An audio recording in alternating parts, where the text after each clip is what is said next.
ശബരിമലയിലെ സ്വർണ്ണക്കൊള്ളയെക്കുറിച്ചുള്ള SITയുടെ അന്വേഷണം ഏതാണ്ട് നിലച്ചിരിക്കുകയാണ്.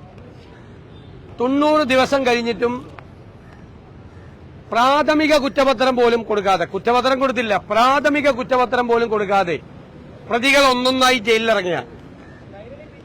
എല്ലാം ജയിലിൽ നിന്നിറങ്ങിയാണ്. 3 പേര് ജയിലിൽ നിന്നിറങ്ങിയാണ്. അടുത്തത് ഉണ്ണികൃഷ്ണൻ പോറ്റിയാണ് ജയിലിൽ നിന്നിറങ്ങുന്നത്. അതോടൊപ്പം തന്നെ CPM നേതാക്കളായ 3 പേരും ജയിലിൽ നിന്നിറങ്ങും. അപ്പൊ ഇവരെ എല്ലാവരെയും ജയിലിൽ നിന്നിറക്കാൻ അന്വേഷണം മരവിപ്പിച്ച് കുറ്റപത്രം കൊടുക്കാതെ, പ്രാഥമികമായ കുറ്റപത്രം കൊടുക്കാതെ SIT അന്വേഷണം നിലച്ചിരിക്കുന്ന ഗുരുതരമായ സാഹചര്യമാണ്. ഇതുവരെ തെളിവുകൾ പലതും കിട്ടിയിട്ടില്ല. പത്മകുമാർ എന്ന ദേവസ്വം ബോർഡ് പ്രസിഡന്റ് അവിടെ തിരുത്തിയാണ് ദ്വാരപാലക ശില്പം കൊണ്ടുപോയത്. ആ തിരുത്തിയ അദ്ദേഹത്തിന്റെ ആ ലെറ്റർ പോലും അതിന്റെ ഫോറൻസിക് പരിശോധന നടത്തിയത് 3 ദിവസം മുമ്പാണ് നടത്താൻ വേണ്ടി പോയത്. അപ്പൊ എല്ലാം വൈകിക്കുകയാണ്. കാരണം ജാമ്യം കിട്ടിയവർ പുറത്തിറങ്ങിയാൽ പിന്നെ ഒരു തെളിവും ഉണ്ടാവില്ല. എല്ലാ തെളിവുകളും നശിപ്പിച്ച് അവസാനം ശബരിമല സ്വർണ്ണക്കൊള്ള എങ്ങും എത്താതെ അവസാനിപ്പിക്കാനുള്ള നീക്കമാണ്. അതിനെതിരായിട്ടുള്ള അതിശക്തമായ പ്രതിഷേധമാണ് UDF നിയമസഭയ്ക്കകത്തും പുറത്തും നടത്തുന്നത്. മന്ത്രിമാരുടെ വ്യാഖ്യാനങ്ങളെല്ലാം തെറ്റാണ്. ഏത് കോടതിയാണ് പ്രതിപക്ഷത്തെ വിമർശിച്ചത്? ശബരിമല വിഷയത്തിൽ കോടതി വിമർശിച്ചിട്ടുള്ളത് SIT ആണ്. SIT ഞങ്ങൾ പറഞ്ഞു, ലോക്കൽ ബോഡി തെരഞ്ഞെടുപ്പ് കാലത്ത് മുഖ്യമന്ത്രിയുടെ ഓഫീസിന്റെ സമ്മർദ്ദത്തിന് വഴങ്ങി അന്വേഷണം മരവിപ്പിച്ചു. സെയിം കാര്യം കോടതി പറഞ്ഞല്ലോ. ആ ഡേറ്റ് വെച്ചിട്ട് കോടതി പറഞ്ഞല്ലോ SIT അന്വേഷണത്തിൽ മന്ദതയുണ്ടായി എന്ന് കോടതി പറഞ്ഞു. SIT അന്വേഷണം മുമ്പോട്ട് പോകാത്തതുകൊണ്ടാണ്, സ്റ്റാറ്റ്യൂട്ടറി ജാമ്യം കുറ്റപത്രം കൊടുക്കാത്തതുകൊണ്ടാണ് ഇവർക്ക് എല്ലാവർക്കും കിട്ടുന്നതെന്ന് കോടതി ശക്തമായി നിരീക്ഷിച്ചല്ലോ. SIT അന്വേഷണത്തെ കോടതി തന്നെ വിമർശിച്ചല്ലോ. പിന്നെന്താണ് പ്രതിപക്ഷത്തിന് വിമർശനം? കോടതി പറഞ്ഞ കാര്യം തന്നെയാണ്, കേരള ഹൈക്കോടതി പറഞ്ഞ കാര്യം തന്നെയാണ് പ്രതിപക്ഷം പറഞ്ഞിട്ടുള്ളത്, അല്ലാതെ ഒന്നും പറഞ്ഞിട്ടില്ല. ഇന്നും വീണ്ടും വ്യവസായ മന്ത്രി, നിയമമന്ത്രി പറഞ്ഞു UDFന്റെ കാലത്തെ കുറിച്ചുള്ള അന്വേഷിച്ചോ.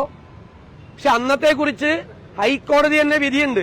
ഹൈക്കോടതിയുടെ പ്രതിനിധിയായ അഡ്വക്കേറ്റ് കമ്മീഷണറുടെ സാന്നിധ്യത്തിലാണ് ചരിത്രപരമായി അവിടെ നടക്കുന്ന കാര്യം ആ വാഹനം കൈമാറിയത് ശരിയാണ് എന്നുള്ള കോടതി വിധി, ഹൈക്കോടതിയുടെ നിരീക്ഷണമുണ്ട്.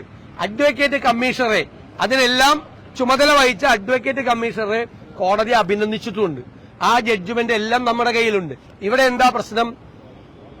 2019 CPM കേരളം ഭരിക്കുമ്പോൾ ദേവസ്വം വകുപ്പ് മന്ത്രി കടകംപള്ളി സുരേന്ദ്രനായിരുന്നു. അവിടെ CPMന്റെ നേതൃത്വത്തിലുള്ള ദേവസ്വം ബോർഡിന്റെ അനുമതിയോട് കൂടിയാണ് ഈ സ്വർണ്ണക്കൊള്ള നടന്നത്. സംശയമില്ലല്ലോ.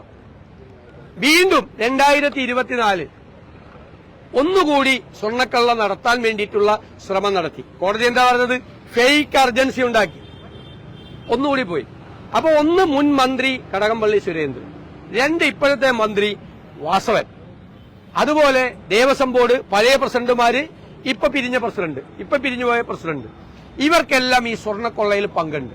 3 പ്രധാനപ്പെട്ട നേതാക്കൾ സ്വർണ്ണക്കൊള്ള കേസിൽ അറസ്റ്റിലായി ജയിലിൽ പോയിട്ടും അവർക്കെതിരായി അച്ചടക്ക നടപടി പോലും എടുക്കാത്ത പാർട്ടിയാണ് CPM. എന്താ അതിന്റെ മെസ്സേജ്? അച്ചടക്ക നടപടി എടുത്താൽ അവര് മന്ത്രിമാരടക്കമുള്ള നേതാക്കളുടെ പേര് പറയുമെന്നുള്ള ഭയമാണ്. അപ്പൊ CPMന് ഈ സ്വർണ്ണക്കൊള്ളയിൽ പങ്കുണ്ട്. മന്ത്രിമാര് നിരന്തരമായി നിയമസഭയിൽ മൈക്ക് കിട്ടുമ്പോ ശ്രീമതി സോണിയാഗാന്ധിയെയും ശ്രീമതി പ്രിയങ്ക ഗാന്ധിയെയും അവരെ അപമാനിക്കുകയാണ്. ഇന്ന് മന്ത്രി MB രാജേഷ് തൊഴിലുറപ്പ് നിയമത്തിലെ ഭേദഗതി വരുത്തിക്കഴിഞ്ഞതിന് ശേഷം പ്രിയങ്ക ഗാന്ധി നരേന്ദ്രമോദിയുടെ കൂടെ ചായ കുടിക്കാൻ പോയെന്ന് പറഞ്ഞു. എന്ത് വില കുറഞ്ഞ നിലവാരം കെട്ട ആരോപണമാണ്. അത് പറഞ്ഞത് ആരാണ്? രാജേഷ്. ഡൽഹിയിലൊരു മന്ത്രി ഉണ്ടായിരുന്നു, ഹിമാചലിൽ നിന്നുള്ള ഒരു മന്ത്രി, കേന്ദ്രമന്ത്രി അനുരാഗ് ഠാക്കൂർ. ഈ അനുരാഗ് ഠാക്കൂർ വർഗഹത്യക്ക് ആഹ്വാനം ചെയ്ത ആളാണ്. ഡൽഹി കലാപത്തിൽ വംശഹത്യക്ക് ആഹ്വാനം ചെയ്ത ആളാണ് അനുരാഗ് ഠാക്കൂർ. അനുരാഗ് ഠാക്കൂറിനുമായിട്ട് ഞാൻ ഭയങ്കര സൗഹൃദമാണ് എന്ന് പറഞ്ഞ് ഫേസ്ബുക്കിൽ ഈ എം പി രാജേഷ് ആഘോഷിച്ച പടമാണ്. വംശഹത്യയ്ക്ക് ആഹ്വാനം ചെയ്ത കേന്ദ്രമന്ത്രിയുമായി എനിക്കുള്ള സൗഹൃദത്തിൽ ഞാൻ അഭിമാനിക്കുന്നു എന്ന് പറഞ്ഞ് ഫേസ്ബുക്ക് പോസ്റ്റ് ചെയ്ത ഈ മന്ത്രി നിലവാരമില്ലാതെ കോൺഗ്രസ് നേതാവ് പ്രിയങ്ക ഗാന്ധി പ്രധാനമന്ത്രിയുടെ കൂടെ ചായ കുടിക്കാൻ പോയി എന്ന് തരംതാണ രീതിയിൽ ആരോപണം ഉന്നയിച്ചു. മന്ത്രി ശിവൻകുട്ടിയും മറ്റു മന്ത്രിമാരും നിരന്തരമായി ശ്രീമതി സോണിയാഗാന്ധിയെ അധിക്ഷേപിക്കുക. ശ്രീമതി സോണിയാഗാന്ധിയെയും ശ്രീമതി പ്രിയങ്ക ഗാന്ധിയെയും നിരന്തരമായി അധിക്ഷേപിച്ച് ബിജെപിയുടെ ഗുഡ് ബുക്കിൽ കയറാനുള്ള ശ്രമമാണ്. ബിജെപി നേതൃത്വത്തെ സന്തോഷിപ്പിക്കാനുള്ള ശ്രമമാണ്. ബിജെപി വോട്ട് കിട്ടാനുള്ള തന്ത്രമാണ്. അല്ലെങ്കിൽ അവരെന്തിനാ ഇതിനകത്തേക്ക് വലിച്ചെടുക്കണം? കേരള നിയമസഭ പോലെ വളരെ ഗൌരവതരമായ ചർച്ചകൾ നടക്കുന്ന ഒരു നിയമസഭയിൽ ശ്രീമതി സോണിയാഗാന്ധിയെയും ശ്രീമതി പ്രിയങ്ക ഗാന്ധിയെയും അപമാനിച്ചുകൊണ്ട് മന്ത്രിമാർ സംസാരിച്ചതിലുള്ള അതിശക്തമായ പ്രതിഷേധം ഞങ്ങൾ രേഖപ്പെടുത്തുന്നു. അവർക്കെതിരായിട്ട് ഞങ്ങൾ നിരന്തരമായി ഇനി പ്രചരണം നടത്തും. ഈ മന്ത്രിമാർക്കെതിരായിട്ട് അവർ നടത്തുന്നത് നിലവാരമില്ലാത്ത തരംതാണ പ്രചരണമാണ് അവർ നടത്തുന്നത്. ഒരിക്കലും പറയാൻ പാടില്ലാത്ത കാര്യം. എന്നിട്ടാണ് അനുരാഗ് ഠാക്കൂറിന്റെ കൂടെ സൗഹൃദം ആഘോഷിക്കുകയാണ്. പ്രിയങ്ക ഗാന്ധി ചായ കുടിക്കാൻ പോയെന്ന് പറയാം. ഇതൊക്കെ ഒന്ന് അവസാനിപ്പിച്ചേക്കണം. ഈ സമരം ഞങ്ങൾ മുന്നോട്ട് കൊണ്ടുപോകും, ഒരു സംശയമില്ല. കാരണം ശബരിമലയിലെ ധർമ്മശാസ്താവിന്റെ സ്വർണം കൊള്ള ചെയ്ത കേസാണ്. CPM അതിന് കൂട്ടുനിന്നാണ്. മന്ത്രിക്കും മുൻമന്ത്രിക്കും എല്ലാം പങ്കുണ്ട്. അത് തെളിയുന്നതുവരെ, അവരെല്ലാം അരിക്കകത്താകുന്നതുവരെ ഞങ്ങൾ ഈ സമരവുമായി മുമ്പോട്ട് പോകും. നിയമസഭയ്ക്ക് അകത്തും പുറത്തും ഞങ്ങൾ ഈ സമരം നടത്തും. അതാണ് ഞങ്ങളുടെ നിലപാട്. ഈ സഭയിൽ ചർച്ച ചെയ്യേണ്ട ഒരു കാര്യമില്ല. കാരണം ഈ ബജറ്റിന് ഒരു ഇമ്പാക്റ്റും ഇല്ല. ഈ ബജറ്റ് അല്ലല്ലോ അടുത്ത സാമ്പത്തിക കേൾക്ക് അടുത്ത സാമ്പത്തിക വർഷം ഇവിടെ ചർച്ച ചെയ്യാൻ പോകുന്ന എന്താണ്? ഇവിടെ നടപ്പാക്കാൻ പോകുന്ന ഏത് ബജറ്റാ? റിവ്യൂ ചെയ്യാൻ പോകുന്ന റിവൈസ്ഡ് ബജറ്റാണ് അടുത്ത സാമ്പത്തിക വർഷം നടപ്പാക്കാൻ പോകുന്നത്. ഞാൻ ചോദിക്കട്ടെ, ഈ ബാലഗോപാൽ ഇപ്പോ ഗവൺമെന്റിൽ വന്നല്ലോ. ഈ 2021 ഐസക് ഒരു ബജറ്റ് അവതരിപ്പിച്ചിട്ടുണ്ടായിരുന്നല്ലോ. ആ ബജറ്റ് അല്ലല്ലോ ഇവിടെ നടപ്പാക്കിയത്, ആണോ? ബാലഗോപാൽ ഒരു റിവൈസ്ഡ് ബജറ്റ് അവതരിപ്പിച്ചല്ലോ. അടുത്ത ഗവൺമെന്റ് വരുമ്പോ അടുത്ത ഗവൺമെന്റിന്റെ ധനകാര്യമന്ത്രി അവതരിപ്പിക്കുന്ന റിവൈസ്ഡ് ബജറ്റാണ് അടുത്ത സാമ്പത്തിക വർഷം നടപ്പാക്കാൻ പോകുന്നത്. ഒരു കാര്യമില്ല അതിൽ. അതിനേക്കാൾ പ്രധാനമാണിത്.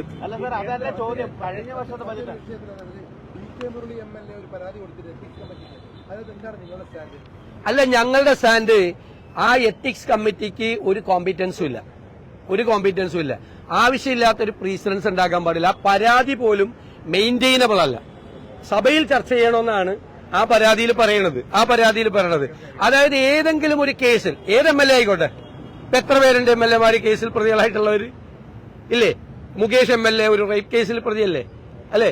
കേസിൽ പ്രതികളായിട്ടുള്ള MLA എത്തിക്സ് കമ്മിറ്റി കൂടി ഡിസ്ക്വാളിഫൈ ചെയ്യണം എന്ന് പറയുന്നതിനോട് ഞങ്ങൾക്ക് യോജിപ്പില്ല. അതിനുള്ള അധികാരം എത്തിക്സ് കമ്മിറ്റിക്കും ഇല്ല, നിയമസഭയ്ക്കും ഇല്ല, കോമ്പിറ്റൻസി ഇല്ല. അപ്പൊ ഒരു ആവശ്യമില്ലാത്ത പ്രീസിഡൻസ് ഉണ്ടാക്കാൻ പാടില്ല. അത് ഈ ഒരു സിംഗിൾ കേസിൽ ഉള്ള നിലപാടല്ല, പൊതു നിലപാടാണ് ഞങ്ങൾക്ക്. അതവര് ആർക്കെതിരെ വേണമെങ്കിലും കേസെടുത്ത് അയാളെ നിയമസഭയിൽ നിന്ന് പുറത്താക്കണമെന്ന് എത്തിക്സ് കമ്മിറ്റിയിൽ ഭൂരിപക്ഷം ഉണ്ടെങ്കിൽ പാസ്സാക്കിയിട്ട് സ്പീക്കർ അത് പാർട്ടിക്കാരനാണെങ്കിൽ പുറത്താക്കാമല്ലോ. അത് ഒരിക്കലും വരാൻ പാടില്ലാത്തൊരു പ്രീസിഡന്റാണ്, ഒരിക്കലും വരാൻ പാടില്ല. അക്കാര്യത്തിൽ ഞങ്ങളുടെ ഉറച്ച തീരുമാനമാണ്. പാലക്കാട് MLA കാര്യത്തിൽ ഞങ്ങൾ സംഘടനാപരമായ തീരുമാനം, ശക്തമായ തീരുമാനമെടുത്ത് അദ്ദേഹത്തെ ഞങ്ങൾ പാർട്ടിയിൽ നിന്ന് പുറത്താക്കി. പക്ഷെ നിയമസഭാംഗത്വം പ്രതിയായ ഒരാളുടെ നിയമസഭാംഗത്വം കളയാൻ പാടില്ല. ഇപ്പോ കൺവിക്ട് ചെയ്തു ആന്റണി രാജുവിന്റെ, അപ്പോ നിയമമുണ്ട് അത് കളയാൻ. നിയമമുണ്ട്, സുപ്രീം കോടതി വിധിയുണ്ട്, അല്ലാതെ നിയമമുണ്ട്. ഒരു കേസിൽ പ്രതിയായി എന്നതിന്റെ പേരിൽ ഒരു MLA എല്ലാ MLA കേസിൽ പ്രതികളാ. ഏതെങ്കിലും കേസിൽ പ്രതികളാ എല്ലാ MLA. അപ്പൊ എല്ലാവരെയും ഡിസ്ക്വാളിഫൈ ചെയ്യുക. അത് അല്ലെ? നമ്മളെല്ലാം പ്രതികളാ, ഞാനടക്കം. ഞങ്ങളെല്ലാം ഓരോ കേസിൽ പ്രതികളാ. MLA കോടതി പോയി കൊച്ചിയിൽ അന്വേഷിച്ചാൽ എല്ലാ MLA കേസിൽ പ്രതികളാ. ഏത് കേസിൽ പ്രതിയായാലും അവരെ നീക്കം ചെയ്യണമെന്നൊരു ഭരണമുന്നണി തീരുമാനിച്ചാൽ പ്രതിപക്ഷം അല്ല, ഏത് കേസായാലും അപ്പൊ മുകേഷിന്റെ കാര്യത്തിൽ എന്താ ചെയ്യാറുണ്ട്? അല്ലല്ല, അത് നിയമസഭയ്ക്ക് ലെജിസ്ലേറ്റീവ് കോമ്പിറ്റൻസി ഇല്ലാത്ത അധികാരം എങ്ങനെ പ്രയോഗിക്കണം? അത് ആവശ്യമില്ലാത്ത പ്രീസിഡന്റ് ആവാൻ പാടില്ല. ആരുടെ കേസാണ്? അല്ലല്ല, അതൊക്കെ പിന്നീട് സംസാരിക്കും. വേറെ എന്തെങ്കിലും അതിപ്പോ ഞാൻ വ്യക്തമാക്കിയത് കേട്ടില്ലേ? SIT മീതെ മുഖ്യമന്ത്രിയുടെ ഓഫീസ് അനാവശ്യമായ സമ്മർദ്ദം ചെലുത്തുന്നു. കേസ് അന്വേഷണം മന്ദഗതിയിലായി. കേസിലെ പ്രതികൾ ഒന്നൊന്നായി സുപ്രീം കോടതി വരെ ജാമ്യം കൊടുക്കാത്ത കേസാ. എന്തിനാണ് ഇങ്ങോട്ട് ജാമ്യം? അയ്യപ്പന്റെ സ്വർണം കെട്ടിട്ട് ജാമ്യത്തിൽ വരുന്നോ എന്ന് CPM നേതാക്കളോടാണ് ചോദിച്ചത് കോടതി, സുപ്രീം കോടതി. എന്നിട്ട് സുപ്രീം കോടതിയും ഹൈക്കോടതിയും ജാമ്യം കൊടുക്കാത്ത പ്രതികൾക്ക് സ്റ്റാറ്റ്യൂട്ടറി ജാമ്യം കിട്ടിയവർ പുറത്തിറങ്ങാനുള്ള അവസരം ഉണ്ടാക്കി കൊടുത്ത ആരാ?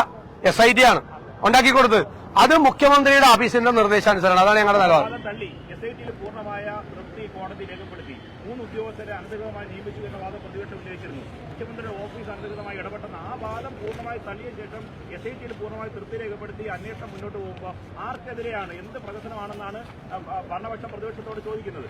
ഒപ്പം തന്നെ കേന്ദ്ര ബഡ്ജറ്റ്, സംസ്ഥാന ബഡ്ജറ്റ്, ഇതുപോലത്തെ കാര്യങ്ങളിൽ പ്രതിപക്ഷത്തിന്റെ അഭിപ്രായം സഭയിൽ അവതരിപ്പിക്കണ്ടേ? ജനത്തിന് കേൾക്കാനുള്ള ആഗ്രഹമില്ലേ? ഒരുപാട് ചോദ്യം ചോദിച്ചു. ഞാൻ ഒരു ചോദ്യത്തിന് മറുപടി പറയാം. കോടതി തന്നെയാണ് ഞാനിവിടെ വായിച്ചത്. കോടതി തന്നെ, കോടതിയുടെ ഒരു വിധി പറയട്ടെ.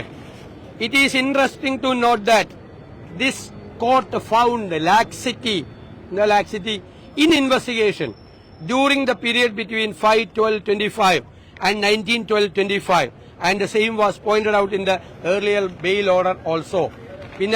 പിന്നെ വേറെ നിങ്ങൾ തന്നെയൊക്കെ റിപ്പോർട്ട് ചെയ്തത് ഗുരുതര വീഴ്ച, ജനങ്ങൾക്ക് സംശയം തോന്നും. ഹൈക്കോടതി കുറ്റപത്രം നൽകാത്തതിനാലാണ് പ്രതികൾക്ക് സ്വാഭാവിക ജാമ്യം ലഭിക്കുന്നതെന്നും ഇത് പൊതുജനങ്ങളിൽ സംശയമുണ്ടാക്കുന്നുവെന്നും കോടതി നിരീക്ഷിച്ചു. ആരായാലും കോടതിയല്ലേ, കേരള ഹൈക്കോടതിയല്ലേ പറഞ്ഞത്. അവര് ചോദിക്കുന്നതിന് മറുപടി പറയട്ടെ, നിങ്ങൾ മാത്രം പറഞ്ഞാൽ പോലെ. അല്ലല്ല, ഞാൻ ഹൈക്കോടതിയല്ലേ, ഞാൻ കേരള ഹൈക്കോടതിയുടെ വിധിയാണ്, കേരള ഹൈക്കോടതിയുടെ നിരീക്ഷണമാണ്. ഇവര് അന്വേഷണത്തിൽ ലാക്സിറ്റി ഉണ്ടെന്നും ഇവര് മന്ദഗതിയിലാക്കിയതുകൊണ്ടാണെന്നും ഇവർക്ക് സ്റ്റാറ്റ്യൂട്ടറി ബെയിൽ കിട്ടുന്നതെന്നൊരു കോടതിയാണ്.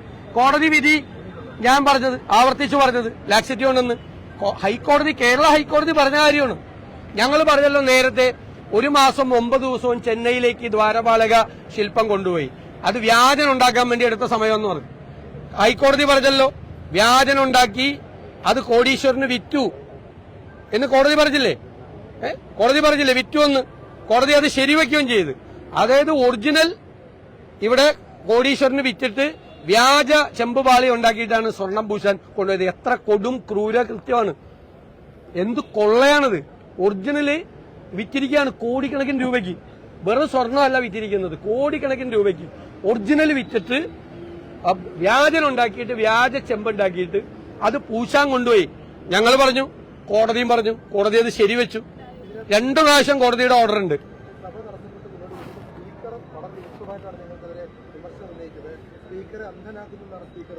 ഞാൻ ചോദിക്കട്ടെ, സഭയിൽ പ്രതിപക്ഷം വെല്ലിലിറങ്ങുന്നത് ആദ്യമായിട്ടാണ്. ഈ സഭയുടെ ചരിത്രത്തിൽ ഏറ്റവും കുറവ് വെല്ലിലിറങ്ങിയിട്ടുള്ള പ്രതിപക്ഷമാണ് ഞങ്ങൾ. നിയമസഭാ ചരിത്രത്തിൽ ഏറ്റവും കൂടുതൽ ഇറങ്ങിയിരിക്കുന്ന ആളുകളാണ് അപ്പുറത്തിരിക്കുന്നത്. ആണല്ലോ, അപ്പുറത്തിരിക്കുന്നത് ഏറ്റവും കൂടുതൽ അപ്പുറത്തിരിക്കുന്ന ആളുകൾ. അവര് ഉണ്ടാക്കിയ ഒരു അക്രമവും ഞങ്ങൾ ചെയ്തില്ലല്ലോ. ഞങ്ങൾ സമാധാനപരമായ സമരമാണ്. ബാനർ പിടിക്കുന്നത് ആദ്യമായിട്ടാണോ നിയമസഭയിൽ? ആണോ? ബാനർ കൊണ്ടുവരുന്നത്, പ്ലക്കാർഡ് കൊണ്ടുവരുന്നത് ആദ്യമായിട്ടാണോ? ഞാൻ പിണറായി വിജയൻ ഇരിക്കുന്ന സീറ്റിന്റെ മുമ്പിൽ പ്ലക്കാർഡ് വെച്ചിരിക്കുന്നത് ഞാൻ കാണിച്ചു തരാം, ഫോട്ടോ. അന്ന് നിങ്ങളൊക്കെ കയറും അവിടെ, ഇപ്പൊ നിങ്ങൾക്ക് കയറാൻ പറ്റില്ല. അവിടെ നിന്ന് തന്നെ പടം മാത്രമേ പുറത്തേക്ക് വന്നുള്ളൂ. മനസ്സിലായില്ലേ? പണ്ട് എല്ലാവരും കയറും. പിണറായി വിജയൻ ഇരിക്കുന്ന സീറ്റിന്റെ മുമ്പിൽ പ്ലക്കാർഡ് വെച്ചിട്ട് ഞാൻ പടം കാണിച്ചു തരാം, എത്രയോ പടങ്ങൾ. ഇത് ആദ്യമായിട്ട് സംഭവിക്കുന്ന പോലെയാണ്. പിന്നെ നിയമസഭയിൽ ഒരു പ്രീസിഡൻസ് ഉണ്ട്. സഭയിൽ ഒരു ബഹളം ഉണ്ടായാൽ സ്പീക്കർ സഭാ നടപടികൾ നിർത്തിവെച്ച് ഭരണകക്ഷിയെയും പ്രതിപക്ഷ നേതാക്കളെയും വിളിക്കും. എന്നിട്ട് ചർച്ച ചെയ്ത് തീർക്കാൻ ശ്രമിക്കും. മുഖ്യമന്ത്രി വരൂല ആ ചർച്ചയ്ക്ക്. മുഖ്യമന്ത്രിയെ ഭയന്നിട്ടാണ് സ്പീക്കർ ആ ചർച്ചയ്ക്ക് വിളിക്കാത്തത്. ആ ചർച്ചയ്ക്ക് വിളിക്കുന്നില്ല. അപ്പൊ പ്രതിപക്ഷത്തെ വെല്ലുവിളിക്കുകയാണ്. വാച്ച് ആൻഡ് വാർഡിന് വീട്ടിൽ ഞങ്ങളുടെ ബാനർ പിടിച്ചു വാങ്ങുകയാണ്. അങ്ങനെയൊക്കെ ചെയ്യുമ്പോൾ ഞങ്ങൾ പ്രതികരിക്കും. അപ്പോഴും ഞങ്ങൾ ഒരു അക്രമം ഉണ്ടാകാതിരിക്കാൻ വേണ്ടിയിട്ട് പ്രത്യേകമായിട്ട് ശ്രദ്ധിച്ചു.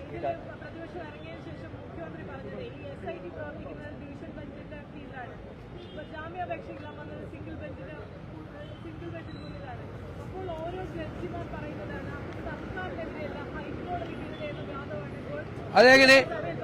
അപ്പൊ ഹൈക്കോടതിയുടെ സിംഗിൾ ബെഞ്ച് പറയുന്നത് ഹൈക്കോടതിയുടെ ഡിവിഷൻ ബെഞ്ചിനെതിരെയാണോ പറഞ്ഞത്? അതാണോ മുഖ്യമന്ത്രി പറയുന്നത്? ആണോ? അത് അദ്ദേഹത്തിന്റെ നിയമപരമായ കാര്യത്തെക്കുറിച്ച് അദ്ദേഹം പഠിക്കാത്തതുകൊണ്ടാണ്. അല്ലല്ല, ഹൈക്കോടതിയുടെ സിംഗിൾ ബെഞ്ചാണ് SITയെ വിമർശിച്ചത്. ഞങ്ങളും വിമർശിക്കും. ഞങ്ങൾ കോടതിയുടെ പ്രതിപക്ഷം എന്താണ് പറയുന്നതെന്ന് കോടതിയല്ലല്ലോ തീരുമാനിക്കേണ്ടത്. ഞങ്ങളല്ലേ തീരുമാനിക്കേണ്ടത്, ഞങ്ങളുടെ അജണ്ട. ഇപ്പൊ ഞാൻ കോടതിക്കെതിരെ പറഞ്ഞു എന്ന് പറഞ്ഞ് ഞാൻ അന്ന് പറഞ്ഞു. കാരണം എന്താണെന്നറിയോ, ഒരു പബ്ലിക് ഇൻട്രസ്റ്റ് ലിറ്റിഗേഷൻ കൊടുത്തപ്പോ, പൊതു താല്പര്യ ഹർജി കൊടുത്തപ്പോ അത് വായിച്ചു പോലും നോക്കാതെ കോടതി പറഞ്ഞു ഇത് പബ്ലിസിറ്റി ഇൻട്രസ്റ്റ് ആണോ പബ്ലിക് ഇൻട്രസ്റ്റ് ആണോ എന്ന് ചോദിച്ചു. അപ്പൊ ഞാൻ എന്നിട്ട് എന്ത് ചെയ്തു, വായിച്ചു നോക്കിയിട്ട് ഫയലിൽ സ്വീകരിച്ചു. പബ്ലിസിറ്റി ഇൻട്രസ്റ്റ് ആണ് ഈ ഫയലിൽ സ്വീകരിക്കുന്നതിന്. അപ്പൊ ഞാൻ പറയും പബ്ലിസിറ്റിക്ക് വേണ്ടിയിട്ടാണെങ്കിൽ ഹൈക്കോടതിയുടെ മുമ്പിൽ ഒരു മൈക്ക് വെച്ച് കെട്ടി പ്രസംഗിച്ചാണ്. അതിനല്ലല്ലോ കോടതിയിൽ പെറ്റീഷൻ കൊടുത്തത്. ഒന്ന്, അപ്പൊ ഇന്ന് നിയമമന്ത്രിയും എല്ലാവരും അത് ആവർത്തിച്ച് CPM സൈബറൊക്കെ എന്നെ അറ്റാക്ക് ചെയ്യുക. അപ്പൊ എല്ലാവരുടെയും ശ്രദ്ധയ്ക്ക് ഞാൻ ഒരു കാര്യം പറയാണ്. SNC ലാവ്ലിൻ കേസ് CBIക്ക് വിട്ടൊരു ചീഫ് ജസ്റ്റിസ് ഉണ്ടായി, VK ബാലി. ആ VK ബാലിക്കെതിരായി ബാലിയെ നാട് കടത്തുക എന്ന് പറഞ്ഞ് ഹൈക്കോടതിയിലേക്ക് പ്രകടനം നടത്താൻ DYFIക്കാരെയും SFIക്കാരെയും വിട്ട മുഖ്യമന്ത്രിയാണ് ആ കസേരയിലിരിക്കുന്നത്. അന്നത് എറണാകുളത്ത് DYFIക്കാരുടെയും SFIക്കാരുടെയും ബാലി കോലി നാടുവിടു എന്ന് പറഞ്ഞുകൊണ്ട് മുദ്രാവാക്യം വിളിപ്പിച്ച നിയമമന്ത്രി ആളാണ്, CPM നേതാവാണ്. നിയമമന്ത്രിയായിട്ട് ആ കസേരയിലിരുന്നിട്ട് ഞാൻ ചീഫ് ജസ്റ്റിസിനെ വിമർശിച്ചു എന്ന് പറയണം. എന്നെ കൊണ്ട് പറയിക്കല്ലേ ബാലി കോലിന്ന് ചീഫ് ജസ്റ്റിസിനെ. SNC ലാവ്ലിൻ കേസ് CBIക്ക് വിടാൻ തീരുമാനമെടുത്ത ചീഫ് ജസ്റ്റിസിനെ നാട് കടത്തുക എന്ന് പറഞ്ഞ് മുദ്രാവാക്യം വിളിക്കാനും ആ സമരം സംഘടിപ്പിക്കാൻ വേണ്ടി മുൻകൈയെടുത്ത സംഘാടകൻ നിയമമന്ത്രിയുടെ കസേരയിൽ വന്നിട്ട് പറയാണ് പ്രതിപക്ഷ നേതാവ് ഹൈക്കോടതിയെ അധിക്ഷേപിച്ചു.